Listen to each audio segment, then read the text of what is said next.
Hi everybody, I'm Irene and this is Lifestyle Over 60. If you're new, welcome. I hope you'll like and subscribe and join our party because we're having fun. And if not, welcome back. Today I'm going to be talking to you about how we can accept our own aging. It's not easy, but if you can learn how, it'll help you out so much. So I'm here to share some tips and help you with that today. Coming right up.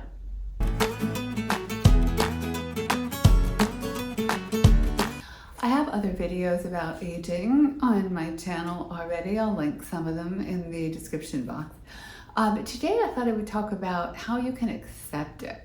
You know, now we can fight, we can rage against the dying of the light. We can have plastic surgery, we can do things to look younger. But ultimately our bodies are aging at the rate at which they are. And what causes us to age at the rate that we age? It's two things. It's genetics.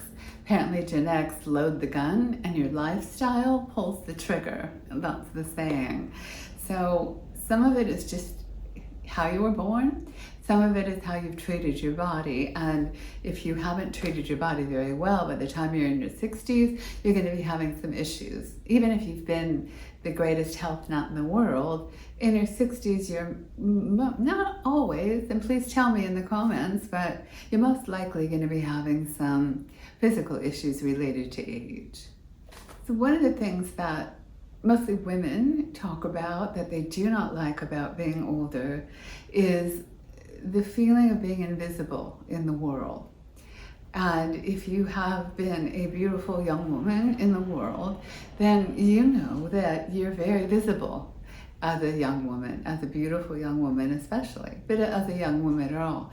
Everyone's looking at you, right? I mean, you go places, you go into a Starbucks and everyone's, and you can become very self-conscious. It becomes kind of a thing as if you were there for their viewing pleasure. And being very visible in that way has drawbacks because number one, people often approach and bother you, and that's not fun. Number two, you can't look around, you know? I mean, this is something that Robert Redford said he most disliked about being famous, and that was that he couldn't look around because everyone was always looking at him. And if everyone's always looking at you, you can't look around without looking right at people, right? So when people don't notice you as much and they stay involved in whatever they're involved in and they don't just stare at you, then you can look at them and you can look around and you can see what's happening. And it's almost as if, as you get older, the world is there for you, as opposed to you being there for the world's pleasure. This is a good thing, I think. I am enjoying it. I really am. The other thing about feeling invisible can also just be a presentation thing, you know? Like if you really do yourself up and you feel great, you feel stylish, and you make eye contact with people, you'll be visible. So a lot of it too is just our energy, how we're feeling, how we present, all of that. But overall, as an older woman in society, you do become less visible. So the reframe there, and this is all about how to reframe things, the reframe there is I get to look around now. It's fantastic. It's like the world is here for me. Another thing that you're probably going to be dealing with as you get older is some kind of physical loss. All right, maybe not. Tell me in the comments, but for me, this isn't just age related either because I was diagnosed at 38. But I have a pretty profound hearing loss, and I was diagnosed at 38, but it's progressed. I'm 66 now, so it's pretty bad. I wear hearing aids and I can function, but it gets worse, you know? So dealing with that has been difficult. I was a singer-songwriter and did a lot of loud sound. I performed bands, you know, all of that. I was loud. And so that's what they think went on. I also had scarlet fever as a kid, so that could have contributed to it. We don't know. But this is what I have to deal with. And it's hard for me to use the telephone, and it's hard for me in crowded, loud places. You know, there's just things that I have to deal with because of my physical loss.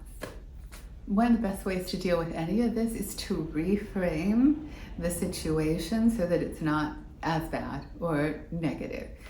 In the case of my hearing loss, I can tune out really noxious people and sound easy if I just take off my hearing aids. Most people can't do that. So, hey, all you people with good hearing, I just take my hearing aids out and I'm like, cool, right? So that's a good thing. The other kind of good thing is if you don't feel like talking to people, you can just say, I don't have my hearing aids on and I don't know where they are or something. You don't have to talk to them. There's a joke I read recently where it's two men and they're at the country club and they've just finished playing golf. And one of the men is meeting his wife in the parking lot, and so they're standing in the parking lot, and he says to his friend, don't talk to me in the parking lot because my wife thinks I went deaf 6 years ago. So, you can use it for good. So anyway, with any kind of physical loss, you want to first make sure there's nothing you can do about it. And with my hearing loss, besides hearing aids and keeping up on the research as far as a cure, there's nothing to be done. So, whatever your loss is, if there's nothing to be done, then we need to accept. And the best way to accept is just to reframe it in some kind of positive way. So with the hearing loss, I can think about how lucky I was to get to hang out with rock stars and perform all over and open for Peter Tork at the Roxy and be on World News Tonight. And I have a lot of fun stories related to my music that I wouldn't have had if I didn't have my hearing earlier, So aren't I lucky that I got to do all those things? But then there's the loss of beauty in general. That can be hard to deal with, especially if you were really, really pretty and you got a lot of attention, or you got work, or you got dates, or you got whatever you got because of your looks. When they go or begin to go, those things go away, and that can be hard to deal with emotionally. It's a lot. So how to reframe when all these things go away is generally to look at what came in instead. What did I get back? So I lost a lot of attention. I am married, I've been married for 29 years, so I'm not interested in dating. So I don't really want that kind of attention, so that's a good thing. I feel like as a society, at least here in America, we're looking at our first female president, and that's pretty exciting. And I think that as women gain power globally, as we rise up globally as leaders and as professionals, I think our value as people will go up, and it won't just be based on how we look or our age per se. That's my hope for the future. So if you're feeling badly because you don't look as pretty as you used to look, you can reframe in two ways. You can say, okay, I was really lucky that I got to be a beautiful young woman, and I was prettier than so many, and I got all this, that, and the other thing because of it. I was really lucky. The other way to look at it too is to go, okay, I used to be really, really pretty, and now I'm just pretty, And what do I care? Like, why do I really need a whole lot of people to think I'm pretty? I really don't. It doesn't do anything for me, So I kind of get all that in my mind going when I look in the mirror and I see something that's like, oh. And then also realize that the self-loathing over aging is cultural. It's coming from the society outside of you that is saying you are not as worthwhile. You're not as valuable as a human being in this society as an old woman or an older woman. I know it's almost impossible, but if you can just become super aware of that and try not to turn it against yourself when you see aging, when you see the back of your hands, when you see this, whatever it is that you don't like, try not to not like it, and just try to accept it and just be, this is what it is. Here you have it. Here you have it. Here's a new spot. Here you have it. Isn't that interesting? And just observe without judgment. And if you can reframe it in a positive way, do that. Because we are kind of lucky to still be here at all, right? I mean, I know I'm going to link it if you want to see it, but I was just in the hospital for a week with a really bad infection, and it was life-threatening. And so I'm kind of in a place right now of just being lucky to be alive, you know, because I almost wasn't. And that was probably a good thing for me, just as far as shaking things up, you know, and taking things for granted. So we're lucky to be here. We're lucky to be older.